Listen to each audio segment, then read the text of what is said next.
নমস্কাৰ দশম শ্ৰেণীৰ মৰমৰ সমূহ ছাত্ৰ ছাত্ৰীসকল তোমালোক সকলোকে স্বাগত জনাইছোঁ আজিৰ আমাৰ ক্লাছটোলৈ। আজি নলবাৰী ডিষ্ট্ৰিক্টৰ যিখিনি ইনফৰমেশ্যন টেকন'লজি অৰ্থাৎ ITৰ প্ৰশ্ন কাকত আছে, যিখিনি তোমালোকৰ কেইদিনমান আগত প্ৰি ফাইনেল হৈ গ'ল, তাৰ প্ৰশ্ন কাকতখিনি আমি আলোচনা কৰিবলৈ লৈছোঁ। খুব সুন্দৰকৈ তোমালোকক ছল্ভ কৰি দিবলৈ মই যত্ন কৰিছোঁ। যদিও বা এই ক্লাছটোলৈ আহোঁতে বহুত লেট হৈ গ'ল, কিন্তু তোমালোকে এইবিলাক ক্লাছৰ পৰাই পৰীক্ষাত ভাল এটা নম্বৰ অৰ্জন কৰিব পাৰিবা বুলি মই আশা ৰাখিলোঁ। গতিকে ইমান দিনলৈ যিমানখিনি পঢ়িছা এতিয়া ৰিভিজন দি আৰম্ভ কৰা আৰু আজিৰ ক্লাছখিনি তোমালোকে চোৱা আৰম্ভ কৰা। প্ৰথম কুৱেশ্যনখিনি এনেকুৱাকৈ আছে যে ফিলিং ইন দ্য ব্লাংকছ, খালী ঠাই পূৰণ কৰিব দিছে। কৈছিলে যে this is an example of verbal communication. So' ৰাজহুৱা ভাষণ হ'ব ইয়াৰ শুদ্ধ উত্তৰ। ৰাজহুৱা ভাষণ এটা কি হয়, আমাৰ মৌখিক যোগাযোগ হয়। তাৰপিছত গ'ল চেক নিৰ্দিষ্ট আউটপুট এটাৰ বাবে ইনপুট বিচাৰি উলিওৱাত সহায় কৰা দেখা পোৱা যায়। চ' গ'ল মানে হ'ল আমাৰ লক্ষ্য, চেক মানে বিচৰা। যিজন ব্যক্তিয়ে লক্ষ্য বিচাৰিব সেইজন ব্যক্তিয়ে এটা আউটপুট এটাৰ বাবে ইনপুট বিচাৰি উলিওৱাত আমাক সহায় কৰা দেখা পোৱা যায়। তাৰপিছত কৈ আছে যে the extension of Libre office বেছ ইজ, কৈ আছে যে লিব্ৰে অফিচ বেছৰ এক্সটেনশ্যনখিনি কি হয়, ঠিক আছে। এক্সটেনশ্যন মানে মই তোমালোকক আগৰ ক্লাছ এটাতো বুজাই দিছিলোঁ। গতিকে প্ৰত্যেকটো বস্তুৰে লাষ্টত গৈ পিনে এটাকৈ কি থকা দেখা পোৱা যায়, এক্সটেনশ্যন থকা দেখা পোৱা যায়। আৰু লিব্ৰে অফিচ বেছৰ এক্সটেনশ্যনটোৰ নাম হ'ব .odb। অ'কে, মনত ৰাখিব যত্ন কৰিবা। তাৰপিছত দি আছে যে there are 3 option for aligning a image horizontally. So' horizontally হওক বা ভাৰ্টিকেলি হওক, কোনো এটা ছবি এলাইন কৰাৰ কাৰণে আমি 3টা অপশ্যন ব্যৱহাৰ কৰা দেখা পোৱা যায়। সেইটো হ'ল লেফ্ট, ৰাইট আৰু চেণ্টাৰ। গতিকে এই 3টি বিকল্পৰ নাম তোমালোকে মনত ৰাখিব যত্ন কৰিবা। তাৰপিছত আহি গ'ল যে a form can be used for this and this data. So' এটা ফৰ্ম আমি সাধাৰণতে তথ্য ভৰোৱা আৰু তথ্য চোৱাৰ বাবে এণ্টাৰ কৰা আৰু ভিউ কৰাৰ কাৰণে ব্যৱহাৰ কৰা দেখা পোৱা যায়। তাৰপিছত দিয়া আছে the border colour of the change cell will be. So' যিটো আমাৰ চেলৰ আমি বৰ্ডাৰ কালাৰ আমি ব্যৱহাৰ কৰিম চেঞ্জ চেল হিচাপে, অ'কে, পৰিৱৰ্তিত কোষ হিচাপে যিটো আমি ব্যৱহাৰ কৰিম, তাৰ ৰং সাধাৰণতে কি হোৱা দেখা পোৱা যায়, ৰঙা বা ৰেড কালাৰ হোৱা দেখা পোৱা যায়। তাৰপিছত 2 নম্বৰ প্ৰশ্নলৈ আহিলোঁ। মাল্টিপল চইচ কুৱেশ্যন হয় এইটো, অ'কে, যিকোনো 5টা উত্তৰ কৰিব দিছে। গতিকে তোমালোকে চাবা, by which action can sender send their message. So' কোনটো একশ্যনৰ দ্বাৰা কোনটো কামৰ দ্বাৰা প্ৰেৰকসকলে সিহঁতৰ বাৰ্তা প্ৰেৰণ কৰা দেখা পোৱা যায়। চ' বাৰ্তা প্ৰেৰণ কৰিবৰ কাৰণে সিহঁতে স্পিকিং ব্যৱহাৰ কৰা সাধাৰণতে দেখা পোৱা যায়। ৰাইটিঙৰো হয়, কিন্তু যিহেতু স্পিকিং দিয়া আছে গতিকে আমি স্পিকিংখিনি লৈ আমি যাম, এইটো শুদ্ধ উত্তৰ হ'ব। তাৰপিছত দিয়া আছে যে তলৰ কোনটো অনুপ্ৰেৰণাৰ এটা ভাগ হয়। চ' অনুপ্ৰেৰণাৰ মই তোমালোকক জনাইছিলোঁ যে 2টা ভাগ আছে। এটা হ'ল ইণ্টাৰনেল মটিভেশ্যন, আনটো হ'ল এক্সটাৰ্নেল মটিভেশ্যন। অৰ্থাৎ এটা হ'ল আভ্যন্তৰীণ অনুপ্ৰেৰণা, আনটো হ'ল বাহ্যিক অনুপ্ৰেৰণা।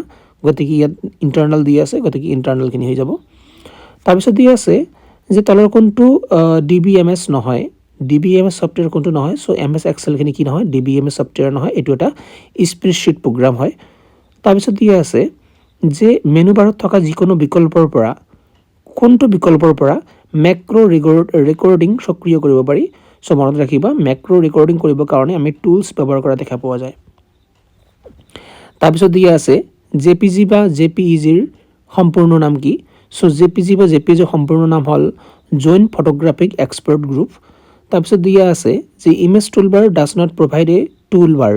চ' ইমেজ টুলবাৰে কোনটো আমাৰ প্ৰদান কৰা দেখা পোৱা নাযায়। So' drawing. আৰু ড্ৰয়িংটো কি হয়, usually the image toolbar focus on filter. Image টুলবাৰত আমি ফিল্টাৰ কৰিব পাৰোঁ, ট্ৰান্সপাৰেঞ্চি কৰিব পাৰোঁ, ক্ৰপিং কৰিব পাৰোঁ, আৰু যিখিনি ড্ৰয়িং অপশ্যন দি আছিলে ড্ৰয়িংখিনি কৰিব নোৱাৰোঁ, ঠিক আছে। আফটাৰ ডেট চমু টকা লিখিব দিছে, কি দি আছে, ডিজিটেল ইমেজৰ ওপৰত দিছে। যিটো মৰিগাঁও ডিষ্ট্ৰিক্টৰ কুৱেশ্যন পেপাৰখিনি আলোচনা কৰিছিলোঁ, তাতো মই ডিজিটেল ইমেজৰ কথা আলোচনা কৰিছিলোঁ। চ' ডিজিটেল ইমেজ চমু টকা লিখিব দিছে। এটা কি হয়, এটা এখন দ্বিমাত্ৰিক ছবিৰ শৈক্ষিক উপস্থাপন হয়। লগতে মই আকৌ কৈ দিছোঁ যে ডিজিটেল ইমেজখিনিত সাধাৰণতে পিক্সেল ব্যৱহাৰ কৰা দেখা পোৱা যায়। বহুতো পিক্সেল লগ হৈ পিনে এখন ডিজিটেল ইমেজ গঠিত হোৱা সাধাৰণতে আমি দেখা পাওঁ। তাৰপিছত দি আছে যে কৰ্মক্ষেত্ৰত জৰুৰীকালীন অৱস্থা যাক কোৱা হয় ৱৰ্ক প্লেছ ইমাৰ্জেঞ্চি, কিন্তু বুজি পাওঁ আমি। চ' কৰ্মচাৰী বা জনসাধাৰণৰ সুৰক্ষাৰ প্ৰতি ভাবুকি কঢ়িয়াই অনা যিকোনো অপ্ৰত্যাশিত পৰিস্থিতিক আমি কম ৱৰ্ক প্লেছ ইমাৰ্জেঞ্চি বা কৰ্মক্ষেত্ৰত জৰুৰীকালীন অৱস্থা, যেনে আমি দি পিনে লিখিব পাৰোঁ, যেনে জুই লগা, তাৰপিছত ভূমিকম্প হোৱা, ঠিক আছে, এইবিলাক কি হ'ব, কৰ্মক্ষেত্ৰত জৰুৰীকালীন অৱস্থাৰ ভিতৰত পৰিব। তাৰপিছত দি আছে ডাটাৰ ৰিডাৰেঞ্চি বা তথ্যৰ অতিৰিক্ততা। চ' তথ্যৰ অতিৰিক্ততা বুলি কোৱাৰ লগে লগে যেতিয়া আমাৰ ডাটাবেছত একেখিনি তথ্য বাৰে বাৰে পুনৰাবৃত্তি হ'ব, একেখিনি তথ্য বিভিন্ন ঠাইত, বিভিন্ন ফল্ডাৰত, বিভিন্ন ঠাইত বাৰে বাৰে থাকিব, তাক আমি তথ্যৰ অতিৰিক্ততা বুলি ক'ম বা ডাটাৰ ৰিডাৰেঞ্চি বুলি ক'ম। চ' ডাটাৰ ৰিডাৰেঞ্চি হ'লে পিনে কি হয়, সমস্যা বহুত হোৱা দেখা পোৱা যায়। তাৰে ভিতৰত হ'ল যে মানি ল'ব যে একেখিনি ডাটা বিভিন্ন ঠাইত আছে, গতিকে যদি এটা ঠাইত আমি কিবা এটা চেঞ্জেছ কৰোঁ, তেনেহ'লে চববিলাক ঠাইতে চেঞ্জেছ হৈ নাযায়। সেইকাৰণে যদি আমি পৰৱৰ্তী সময়ত বেলেগ এটা ফল্ডাৰৰ পৰা সেই ডাটাখিনি একেখিনি ডাটা ব্যৱহাৰ কৰোঁ, তেনেহ'লে ডাটাখিনি কি নাথাকে, যিখিনি সঠিকতাখিনি নাথাকে বা কাৰেক্টনেছটো নাথাকে, ঠিক আছে। গতিকে তথ্যৰ অতিৰিক্ততা এইটো এটা তোমালোকে ক'ব পাৰা যে ডিছএডভান্টেজ হয় DBMS ছফ্টৱেৰবিলাকৰ। তাৰপিছত দি আছে DBMS, যাক কোৱা হয় ডাটাবেছ মেনেজমেণ্ট ছিষ্টেম বুলি, আৰু এইটো এটা এক ধৰণৰ ছফ্টৱেৰ হয় ডাটাবেছ মেনেজ কৰাৰ কাৰণে, তথ্য পৰিচালনা কৰাৰ বাবে। তাৰপিছত দি আছে, আৰু এইটোও মনত ৰাখিবা, DBMS ছফ্টৱেৰটোত সাধাৰণতে MySQL এটা ছফ্টৱেৰ হয়, সেই ছফ্টৱেৰটোও DBMS ছফ্টৱেৰৰ মানে ভাগত পৰে। তাৰপিছত দি আছে শ্বেয়াৰিং স্প্ৰেডশ্বীট। চ' একে সময়তে অত্যাধিক বা একাধিক ব্যৱহাৰকাৰীক এখন ফাইল বা এটা স্প্ৰেডশ্বীট সম্পাদন কৰিবলৈ অনুমতি প্ৰদান কৰাক আমি কি বুলি ক'ম, শ্বেয়াৰিং স্প্ৰেডশ্বীট বুলি ক'ম। তাৰপিছত দি আছে একত্ৰীকৰণ ফাংচন, যাক কোৱা হয় কনচলিডেট ফাংচন বুলি। চ' একাধিক শ্বীটৰ পৰা তথ্য সংগ্ৰহ কৰি এখন মাত্ৰ যদি আমি ফাইল বনাব বিচাৰোঁ বা শ্বীট বনাব বিচাৰোঁ, একত্ৰীকৰণ কৰিব বিচাৰোঁ, তেনেহ'লে আমি কনচলিডেট ফাংচন ব্যৱহাৰ কৰা দেখা পোৱা যায়। মনত ৰাখিবা, বিভিন্ন শ্বীটবিলাক যেতিয়া মানি লোৱা যে 10খন শ্বীট আছে, 10খন শ্বীট মিলি যদি আমি এখন শ্বীট বনাওঁ, তেনেহ'লে সেইটো কি ক'ম, আমি এইটো কি ফাংচন বুলি ক'ম, কনচলিডেট ফাংচন বুলি ক'ম। গতিকে এইটো মনত ৰাখিব যত্ন কৰিবা। তাৰপিছত দি আছে what if analysis. So' what if বিশ্লেষণ বুলি কোৱাৰ লগে লগে কোষৰ মানবোৰ সলনি কৰি সেই পৰিৱৰ্তনে ফলাফলত কেনেকৈ প্ৰভাৱ পেলায় তাক পৰীক্ষা কৰাৰ প্ৰক্ৰিয়াকে আমি ক'ম হোৱাট ইফ বিশ্লেষণ। হোৱাট ইফ বুলি কোৱাৰ লগে লগে হোৱাট মানে কি, ইফ মানে যদি, কি হ'ব যদি, এনেকুৱাকৈ যেতিয়া আমি বিশ্লেষণ কৰিম বা এনালাইচিছ কৰিম, তেতিয়া কি বুলি, এইটো কাক কোৱা হ'ব বা কি বুজি পাওঁ আমি। চ' কোনো এটা কোষৰ ভিতৰত থকা মানবিলাক, কোষ মানে চেল, কোনো এটা চেলৰ ভিতৰত থকা মানবিলাক সাল সলনি কৰি যদি আমি পৰিৱৰ্তন কৰাৰ ফলত কেনেকৈ প্ৰভাৱ পেলায় সেয়া পৰীক্ষা কৰিব বিচাৰোঁ, সেয়া চাব বিচাৰোঁ, তেনেহ'লে হোৱাট ইফ বিশ্লেষণ আমি কৰিব পাৰোঁ, ঠিক আছে। তাৰপিছত দিয়া আছে টেবল অফ কণ্টেণ্ট, অৰ্থাৎ বিষয়বস্তুৰ তালিকা বুলিলে কি বুজি পাওঁ। চ' নথি এখনৰ আৰম্ভণিত থকা শিৰোনাম আৰু পৃষ্ঠাৰ নম্বৰৰ তালিকাক আমি ক'ম টেবল অফ কণ্টেণ্ট বুলি। A list of headings and page number at the beginning of a document, ইয়াক আমি টেবল অফ কণ্টেণ্ট বুলি ক'ম। টেবল অফ কণ্টেণ্টক সাধাৰণতে কি বুলি কোৱা হয় জানা নাই? টেবল অফ কণ্টেণ্টক সাধাৰণতে সূচীপত্ৰ বুলিও কোৱা হয়। যেনেকুৱাকৈ তোমালোকৰ কিতাপৰ সূচীপত্ৰ থাকে নহয়, সূচীপত্ৰত কি থাকে, পাঠবিলাকৰ নাম থাকে, হেডলাইনবিলাক থাকে, হেডিংবিলাক থাকে, লগতে পেজ নম্বৰখিনি থাকে, হয়নে? গতিকে এয়া কি হৈ যাব, টেবল অফ কণ্টেণ্ট। তাৰপিছত দি আছে যোগাযোগৰ উপাদান বুলিলে কি বুজি পাওঁ, এলিমেণ্টছ অফ কমিউনিকেশ্যন। চ' কমিউনিকেশ্যনৰ বিভিন্ন এলিমেণ্টছ আছে, তাৰে ভিতৰত তোমালোকে ক'ব পাৰা যে চেণ্ডাৰ, যিয়ে বাৰ্তা চেণ্ড কৰিব তেওঁ চেণ্ডাৰ হৈ যাব। মেছেজ, যিটো বাৰ্তা চেণ্ড কৰিব সেইটো মেছেজ বুলি ক'ম। এনকডিং মানে কি, এনকড কৰা বা লক কৰি দিয়া। যেনেকুৱাকৈ আজিকালি যেতিয়া আমি হোৱাটছএপত মেছেজ কৰোঁ মানুহক, তেতিয়া কি হৈ যায়, এনকডিং হৈ যায়, এনকড হৈ যায়। অৰ্থাৎ আমি যিটো মেছেজ একচুৱেলি কৰোঁ নহয়, মানি লোৱা যে মই লিখিছোঁ যে হাই হাউ আৰ ইউ, এনেকুৱাকৈ মই কাৰোবাক মেছেজ কৰিছোঁ, তেনেহ'লে সেই মেছেজটো তোমালোকে যদি ভাবি আছা যে তেনেকুৱাকৈ গৈ আছে, তেনেকুৱাকৈ নাযায় একচুৱেলি, মেছেজটো কেনেকৈ যায় জানা, এটা সংখ্যাত যায়, ঠিক আছে, এটা মানে সংখ্যা। সাধাৰণতে সংখ্যাবিলাকক কোৱা হয় বাইনাৰী নাম্বাৰ বুলি কোৱা হয়। বাইনাৰী নাম্বাৰ, কম্পিউটাৰে যিটো ভাষা বুজি পায় নহয়, কম্পিউটাৰে ইংৰাজী ভাষা বুজি নাপায়, কম্পিউটাৰে অসমীয়া ভাষা বুজি নাপায়, একো ভাষাই বুজি নাপায় কম্পিউটাৰে যিটো ভাষা বুজি পায়, কম্পিউটাৰৰ লেংগুৱেজক কোৱা হয় বাইনাৰী নাম্বাৰ বুলি, ঠিক আছে। আৰু বাইনাৰী নাম্বাৰ কি হয়, 0 আৰু 1 হয়। তোমালোকে নৱম শ্ৰেণীত পঢ়ি আহিছা এইবিলাক, অ'কে। যিয়ে নহওক, বাইনাৰী নাম্বাৰখিনি নাম্বাৰ দি পিনে এনকডিং কৰা দেখা পোৱা যায়। তাৰপিছত চেনেল বা মিডিয়াৰ জৰিয়তে সেইটো পাৰ হৈ যায়। যেনেকুৱাকৈ চেনেলবিলাক কাক কোৱা হয়, যেনেকুৱাকৈ যিটো মাধ্যম, হোৱাটছএপ হওক, ফেচবুক হওক, টেলিগ্ৰাম হওক মেছেঞ্জাৰ হওক এইবিলাক বস্তু দি পিনে পাৰ হৈ যায় এইবিলাকক কি বুলি কোৱা হ'ব চেনেল বুলি কোৱা হ'ব আৰু যাৰ ওচৰত গৈ পিনে বাৰ্তাখিনি লাভ কৰিব তেওঁ কি কৰিব লাগিব প্ৰথমে ডিকোডিং কৰিব লাগিব ডিকোড মানে কি এই যিটো বাইনাৰী নম্বৰত আহিল নহয় মেছেজখিনি বাইনাৰী নম্বৰ মানে কি 0101 এইবিলাক 0 আৰু 1ৰ জৰিয়তে যেতিয়া আহিব ঠিক আছে সেইবিলাক ৰিচিভাৰে কি কৰিব লাগিব ডিকোডিং কৰিব লাগিব ডিকোড কৰিলেহে যিটো মেছেজ মই কৰিছোঁ হাই হাউ আৰ ইউ এইখিনি তেওঁ চাব পাৰিব তাৰ মানে কোনোবাই যেতিয়া আমাক মেছেজ কৰে মেছেজ পঠিয়াই দিয়ে ৰিপ্লাই দিয়াৰ লগে লগে মেছেজখিনি কি হ'ব ডিকোড হ'ব পোনপ্ৰথমে ডিকোড হৈ পিনে ৰিচিভাৰে দেখা পাব যিয়ে বাৰ্তাখিনি লাভ কৰিলে তেওঁ দেখা পাব সেইটো তাৰপিছত আহিছে ৰিচিভাৰ মানে কি গ্ৰহণকাৰী আৰু গ্ৰহণকাৰী আকৌ কি কৰিব তেওঁ ফিডবেক প্ৰদান কৰিব ফিডবেক মানে মতামত প্ৰদান কৰিব ঠিক আছে ওকে সো এইকেইটা বস্তু মনত ৰাখিব যত্ন কৰিবা তাৰপিছত আহি গ'ল যে ফিডবেক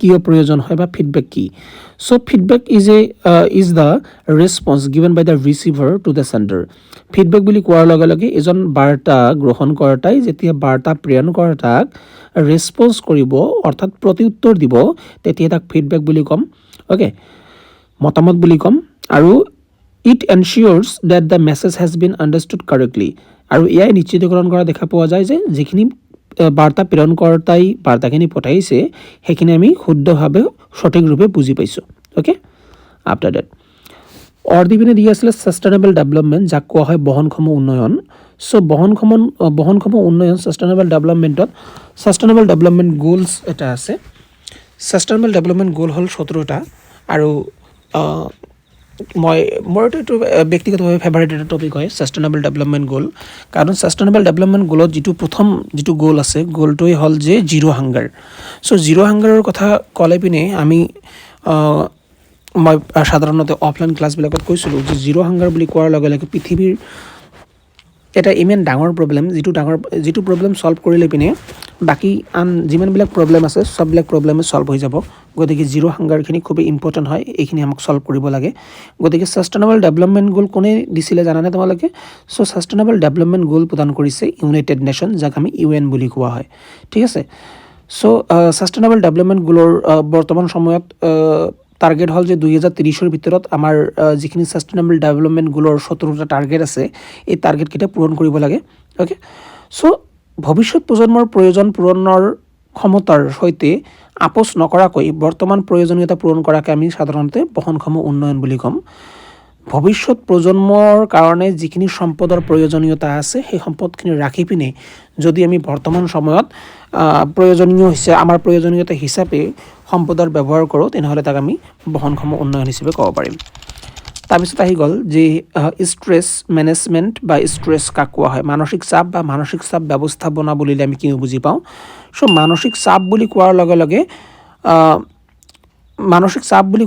লগে প্ৰত্যাহ্বানমূলক পৰিস্থিতিৰ ফলত হোৱা মানসিক বা আৱেগিক উত্তেজনাৰ অৱস্থাক সাধাৰণতে বুজা দেখা পোৱা যায় চ' এটা মেণ্টেল কণ্ডিশ্যন হয় এটা ষ্ট্ৰেছ বুলি কোৱাৰ লগে লগে বা ইম'শ্যনেল এটা ষ্ট্ৰেছ হয় যিটোৰ মানে নিয়ন্ত্ৰণ আমি সাধাৰণতে কৰিব নোৱাৰোঁ এইটো এটা উত্তেজনাৰ সৃষ্টি কৰা দেখা পোৱা যায় ওকে চ' ইয়াক আমি বিভিন্ন প্ৰকাৰে নিয়ন্ত্ৰণ কৰিবও পাৰোঁ অৱশ্যে যিটো নিয়ন্ত্ৰণ কৰা প্ৰক্ৰিয়া ইয়াক কোৱা হয় ষ্ট্ৰেছ মেনেজমেণ্ট অৰ্থাৎ চাপৰ ব্যৱস্থাপনা চ' এজন ব্যক্তিৰ মানসিক চাপ নিয়ন্ত্ৰণ কৰাৰ প্ৰক্ৰিয়াটো বা কৌশলটোকে কোৱা হয় চাপৰ ব্যৱস্থাপনা বা ষ্ট্ৰেছ মেনেজমেণ্ট খুব এটা ইম্পৰ্টেণ্ট টপিক হয় প্ৰাইমাৰী কি চ' এটা টেবুলৰ প্ৰাইমাৰী কি বুলিলে আমি কিনো বুজি পাওঁ চ' এটা টেবুলৰ প্ৰাইমাৰী কি হ'ল কি ডাটাবেজৰ টেবুল এটাৰ ক্ষেত্ৰত একক ক্ষেত্ৰ মানে এটা ক্ষেত্ৰত ঠিক আছে এটা ফিল্ডত যি প্ৰতিটো ৰেকৰ্ডক স্বকীয়ভাৱে চিনাক্ত কৰে বা আমি ক'ব পাৰোঁ যে প্ৰাইমাৰী কি সাধাৰণতে মুখ্য ভূমিকা পালন কৰা দেখা পোৱা যায় ওকে প্ৰাইমাৰী কিৰ জৰিয়তে আমাৰ যিখিনি ডাটাৰ প্ৰয়োজন সেইখিনি ডাটা আমি খুব সহজে উলিয়াই ল'ব পাৰোঁ আৰু প্ৰাইমাৰী ডাটাখিনি কি হ'ব নোৱাৰে প্ৰাইমাৰী কিটো কি হ'ব নোৱাৰে নাল হ'ব নোৱাৰে ঠিক আছে ওকে এইবিলাক ছেকেণ্ড ইয়েৰত মই পঢ়াইছিলোঁ ক্লাছ 9ত পঢ়োৱা নাই বাৰু ওকে এইখিনি চাই ল'বা তোমালোকে প্ৰাইমাৰী কিখিনি আৰু যদি তোমালোকক প্ৰাইমাৰী কিৰ ওপৰত ছেপাৰেটকৈ লেকচাৰ লাগে বা RDBMS ছফ্টৱেৰৰ ওপৰত ছেপাৰেটকৈ লেকচাৰ লাগে মই এটা ক্লাছ লৈ পিনে তোমালোকক গোটেইখিনি বুজাই দিব যত্ন কৰিম তোমালোকে কমেণ্ট বক্সত কমেণ্ট কৰিব পাৰা কমেণ্ট কৰিলেহে জনাই দিম আদাৰৱাইজ মই সময় যিহেতু সংকীৰ্ণ আৰু মোৰো হাতত সময় নাই বিভিন্ন কামত ব্যস্ত হৈ আছোঁ গতিকে সেইখিনি কৰিব নোৱাৰিম গতিকে তোমালোকে যদি বিচৰা তেনেহ'লে মই সেইখিনি ব্যৱস্থা কৰিব পাৰিম খালী হৈ থাকিব নোৱাৰে বা নাল হ'ব নোৱাৰে প্ৰাইমেৰী কিখিনি, ঠিক আছে? এইখিনি মনত ৰাখিবা। লগতে প্ৰাইমেৰী কিখিনি আকৌ কৈ আছোঁ, প্ৰাইমেৰী কিখিনি ইউনিক হোৱা দেখা পোৱা যায়, সদায় ইউনিক হ'ব লাগে, ঠিক আছে? যেনেকুৱাকৈ মানি লোৱা যে অলপ বুজাই দিব যত্ন কৰিছোঁ প্ৰাইমেৰী কিখিনি, ঠিক আছে? বৰিং নহ'ব তোমালোকে। চ' যে মানি লোৱা যে এটা মই ডাটা মেইনটেইন কৰি আছোঁ, ডাটাখিনিত তোমাৰ ৰোল নম্বৰ আছে, তোমাৰ নাম আছে, তোমাৰ দেউতাকৰ নাম, তোমাৰ মাকৰ নাম, তোমাৰ ভিলেজৰ নাম, তোমাৰ ডিষ্ট্ৰিক্টৰ নাম, এইবিলাক আছে। কেৱল মাত্ৰ তোমাৰ নহয়, তোমালোকৰ বিদ্যালয়ৰ যিমানবিলাক ছাত্ৰ ছাত্ৰী আছে চবৰে নাম আছে। মানি লোৱা যে এজন ব্যক্তি আছে, ব্যক্তিজনৰ নাম ৰাম। আচ্ছা, মানি লোৱা যে তোমাৰ নাম ৰাম। চ' তোমাৰ নাম যদি ৰাম হয়, যদি মই চাৰ্চ কৰোঁ, চাৰ্চ বাৰত গৈ পিনে যে ৰাম বুলি, তেনেহ'লে কেৱল মাত্ৰ তুমি আহিবা নে বেলেগ ষ্টুডেণ্টো আহিব পাৰে? বেলেগৰ নাম ৰাম হ'ব পাৰে নে নোৱাৰে? নিশ্চিত ৰূপে পাৰে, বেলেগৰ নামো ৰাম হ'ব পাৰে। গতিকে ৰাম বা নামৰ যিটো কলম থাকিব, কলম মানে কি স্তম্ভ, সেইটোক আমি কেতিয়াও প্ৰাইমেৰী কি বনাব নোৱাৰোঁ। কাৰণ কি প্ৰাইমেৰী কিটো সদায় কি হ'ব লাগিব, সদায় ইউনিক হ'ব লাগিব। ইউনিক মানে কি যে মানি লোৱা যে যেনেকৈ তোমালোকৰ ৰোল নম্বৰখিনি, আচ্ছা তোমালোকৰ ৰোল নম্বৰ চবৰে বেলেগ বেলেগ হয় নে কাৰোবাৰ একেই হ'ব পাৰে? কাৰোবাৰ একেই হ'ব পাৰে নেকি? কাৰোৰো একেই হ'ব নোৱাৰে। ৰোল নম্বৰটো দুটা হ'ব নোৱাৰে, ৰোল নম্বৰ 10 দুটা হ'ব নোৱাৰে, ৰোল নম্বৰ 100 দুটা হ'ব নোৱাৰে, এটাই হ'ব, হয়নে? তোমাৰ এগেইনষ্টত মাত্ৰ এটাহে ৰোল নম্বৰ থাকিব পাৰিব, দুটা নহয়। গতিকে প্ৰাইমেৰী কিখিনি তেনেহ'লে কি হৈ যাব? ৰোল নম্বৰখিনি হৈ যাব। গতিকে প্ৰাইমেৰী কিখিনি কি হয়? সদায় ইউনিক হয়। আৰু প্ৰাইমেৰী কিৰ যিটো ঘৰ থাকিব নহয়, এই ঘৰটো বা স্তম্ভটো বা আমি কলম বুলি কওঁ ইংৰাজীত, কলমখিনি কি হ'ব নোৱাৰে কোনোদিনো বা কেতিয়াও খালী হ'ব নোৱাৰে বা নাল হ'ব নোৱাৰে, ঠিক আছে? অ'কে, এতিয়া আহি গ'লোঁ যে ৰিলেটিভ আৰু এবছলুট হাইপাৰলিংক বুলিলে আমি কিনো বুজি পাওঁ। এই প্ৰশ্নটো সাধাৰণতে মৰিগাঁও ডিষ্ট্ৰিক্টৰ প্ৰশ্ন কাকততো আহিছে, ঠিক আছে? ইতিমধ্যে মই ছল্ভ কৰি দিছোঁ, ইউটিউবত তোমালোকে পাই যাবা, অলপ চাই ল'বা। চ' ৰিলেটিভ আৰু এবছলুট। চ' এবছলুট হাইপাৰলিংকত সাধাৰণতে সম্পূৰ্ণ ঠিকনাখিনি থকা দেখা পোৱা যায়, আৰু ৰিলেটিভত আংশিকভাৱে এটা ঠিকনা থকা দেখা পোৱা যায়, URL থকা দেখা পোৱা যায়, অ'কে? কিন্তু এবছলুটত কি থাকে যে সম্পূৰ্ণ গোটেইখিনি তথ্য, গোটেইখিনি ঠিকনা থকা দেখা পোৱা যায়, অ'কে? আৰু ৰিলেটিভত কি হয়? বৰ্তমান ফাইলৰ স্থান সাপেক্ষে আংশিক ঠিকনা থকা দেখা পোৱা যায়, হৈছে? অ'কে, তাৰপিছত আহি গ'ল, আচ্ছা তোমালোকে চাব পাৰা এটা বস্তু যে এবছলুটত তোমালোকে চাব পাৰা যে এটা উদাহৰণ দিয়া আছে, http://www.google.com, এইটো কি হ'ব? আমাৰ এবছলুট হাইপাৰলিংক হৈ যাব, ঠিক আছে? অ'কে, 9 নম্বৰত কৈছে যে ডাটা এনালাইচিছ টুল এডভান্টেজেছ। ডাটা এনালাইজ টুলৰ দুটা উপকাৰিতা আমাক লিখিব দিছে। চ' যেনেকুৱাকৈ আমি ক'ব পাৰোঁ যে it help in making better business decision, ব্যৱসায়ৰ ক্ষেত্ৰত লোৱা বিভিন্ন সিদ্ধান্তবিলাক যাতে আমি ভালদৰে ল'ব পাৰোঁ, বেটাৰলি ল'ব পাৰোঁ, এই ক্ষেত্ৰত ডাটা এনালাইজ আমাক হেল্প কৰা দেখা পোৱা যায়। বৰ্তমান সময়ততো খুবেই এটা ভাল এটা কাম আমি ক'ব পাৰোঁ ডাটা এনালাইজ। বহুত মানুহ ডাটা এনালাইজ কৰাৰ যিখিনি কাম আছে, কামবিলাক লাভ কৰি আছে, আৰু যিখিনি এমপ্লয়বিলিটি সেইখিনি লাভ কৰি আছে। গতিকে তোমালোকেও পৰৱৰ্তী সময়ত এজ এ ডাটা এনালিষ্ট হিচাপে কাম কৰিব পাৰিবা, তোমালোকে শিকিব লাগিব তাৰ কাৰণে অৱশ্যে, অ'কে? তাৰপিছত কি কৈ আছে? It helps in identifying patterns and trends. So' data এনালিষ্টসকলে কি কৰে যে বৰ্তমান সময়ত চলি থকা যিবিলাক ট্ৰেণ্ডছ আছে, যিবিলাক পেটাৰ্নছ আছে, যি পেটাৰ্ণত আমাৰ যিবিলাক ডাটা আছে বা যিখিনি আমাৰ ক'ব পাৰে যে কণ্টেণ্ট আছে, সেইবিলাক চলে, সেইবিলাক ভালদৰে কাম কৰে, সেইবিলাক সিহঁতে চিনাক্তকৰণ কৰাত সহায় কৰা দেখা পোৱা যায়। গতিকে ডাটা এনালাইজ এটা ভাল এক ধৰণৰ বৰ্তমান সময়ত প্ৰফেশ্যন হৈ গৈছে, আৰু খুব ভাল টকাও তোমালোকে ইনকাম কৰিব পাৰিবা। তাৰপিছত আহি গ'ল 10 নম্বৰত যে টেম্পলেট মানে কি হয়, ইয়াৰ ভাগ কি সেইখিনি আমাক লিখিব দিছে। চ' টেম্পলেট বুলি কোৱাৰ লগে লগে টেম্পলেট হ'ল এটা পূৰ্ব নিৰ্ধাৰিত নথি, আমি যাক ডকুমেণ্টছ বুলি ক'ম, যাৰ সহায়ত নতুন ডকুমেণ্টছ এটা দ্ৰুত গতিত তৈয়াৰ কৰিব পাৰোঁ। চ' টেম্পলেট বুলি ক'লে আমি এনেকৈ বুজি পাওঁ যে আগতীয়াকৈ বনাই থোৱা এক ধৰণৰ ডকুমেণ্ট হয়, প্ৰি ডিজাইনড, ঠিক আছে? আগতীয়াকৈ ডিজাইন কৰি ৰখা এক ধৰণৰ ডকুমেণ্ট হয়, যাৰ জৰিয়তে ইজিলি, খুব সহজে আমি কি কৰিব পাৰোঁ? দ্ৰুত গতিত নতুন এটা ডকুমেণ্ট, নতুন এটা নথি আমি কি কৰিব পাৰোঁ? ক্ৰিয়েট কৰিব পাৰিম। চ' ইয়াৰ ভাগ দুটা, যেনেকুৱাকৈ এটা হ'ল প্ৰেজেণ্টেশ্যন টেম্পলেট, এটা হ'ল spreadsheet template, okay? After that সম্পূৰ্ণ নাম লিখিব দিছে, ফুল ফৰ্মছ, অ'কে? IDE, যাক কোৱা হয় ইণ্টিগ্ৰেটেড ডেভেলপমেণ্ট এনভাইৰনমেণ্ট। তাৰপিছত দি আছে RDBMS, যাক কোৱা হয় ৰিলেশ্যনেল ডাটাবেছ মেনেজমেণ্ট ছিষ্টেম। তাৰপিছত দি আছে TOC, যাক কোৱা হয় টেবল অফ কণ্টেণ্টছ। তাৰপিছত দি আছে IRCTC, যাক কোৱা হয় Indian railway catering and tourism corporation. তাৰপিছত দি আছে ALU, যাক কোৱা হয় arithmetic logical unit. Okay, next দি আছে শ্বৰ্টকাট। অ'কে, যেনেকুৱাকৈ বল্ডৰ শ্বৰ্টকাট কি হ'ব, Ctrl+B, paste, Ctrl+V, print, Ctrl+P আৰু চিলেক্ট অল কি হ'ব, Ctrl+A। এইবিলাকতো মই অফলাইন অনলাইন দুয়োটা ক্লাছতে কৰাই থৈছোঁ, ঠিক আছে। ক্লাছ 10ৰ ছেপাৰেট এটা প্লেলিষ্ট আছে, তোমালোকে গৈ পিনে প্লেলিষ্টখিনি চাব পাৰিবা। তাতে বিভিন্নবিলাক ভিডিঅ'ছ, বিভিন্নবিলাক ক্লাছ তাতে তোমালোকে লাভ কৰিবা। চ' যিখিনি প্ৰশ্ন কাকত আছিল ইয়ালৈকে, ঠিক আছে। আমি গোটেইবিলাক প্ৰশ্ন উত্তৰ আমি আলোচনা কৰিলোঁ। এইখিনি আছিল প্ৰশ্ন উত্তৰবিলাক। অ'কে, আশা কৰোঁ তোমালোকে গোটেইখিনি বুজি পাইছা। আৰু তোমালোকক যদি ছেপাৰেটলি এক্সট্ৰাকৈ এটা ক্লাছ লাগে, ৰিভিজনৰ ক্লাছ, তেনেহ'লে মোক জনাবা তোমালোকে, মই সুন্দৰকৈ ব্যৱস্থাপনা কৰাৰ যত্ন কৰিম। আজিৰ ক্লাছটো এইটো সামৰি মাৰিলোঁ। খুব সুন্দৰকৈ তোমালোকে পৰীক্ষাৰ কাৰণে যা যোগাৰ কৰা, খুব সুন্দৰকৈ পৰীক্ষা দিব লাগিব। আৰু তোমালোকে মই আশা ৰাখিলোঁ যে আউট অফ 50 যেন তোমালোকে পৰীক্ষা লাভ কৰা, ITত লাভ কৰা থিয়ৰিত, ঠিক আছে। আৰু প্ৰেক্টিকেল তোমালোকৰ বিদ্যালয়ৰ পৰা কিমান দিয়ে সেইটো বিদ্যালয়ৰ পৰা নিৰ্ভৰ কৰিব। গতিকে তোমালোকে এটলিষ্ট ট্ৰাই কৰিবা আউট অফ 50 তোমালোকে যদি 50 লাভ কৰা, ঠিক আছে। যদি তোমালোকৰ নোটছৰ প্ৰয়োজনীয়তা আছে এতিয়াও, ঠিক আছে, এমপ্লয়বিলিটি স্কিল আৰু ভকেশ্যনেল স্কিল দুয়োখিনি নোট আমাৰ ওচৰত ৰেডি আছে, অসমীয়া মাধ্যম আৰু ইংৰাজী মাধ্যম দুয়োটা মাধ্যমতে। যদি এতিয়াও প্ৰয়োজন আছে তোমালোকে খুব সামান্য এটা আমি প্ৰাইচ ৰাখিছোঁ, এই প্ৰাইচটো পে'মেণ্ট কৰি পিনে তোমালোকে পাৰ্চেছ কৰিব পাৰিবা, ঠিক আছে। খুব সুন্দৰকৈ ইয়াৰ পৰা তোমালোকে কমন পাবা, যিখিনি মই নোটছ বনাইছোঁ নিজে, ইয়াৰ পৰা তোমালোকে কমন পাবা, এইটো 100% গ্যাৰাণ্টি। অ'কে, চ' আজিৰ ক্লাছটো ইমানতে সমাপ্ত কৰিলোঁ। অহা ক্লাছত লগ পাই আছোঁ। জয় হিন্দ, জয় ভাৰত।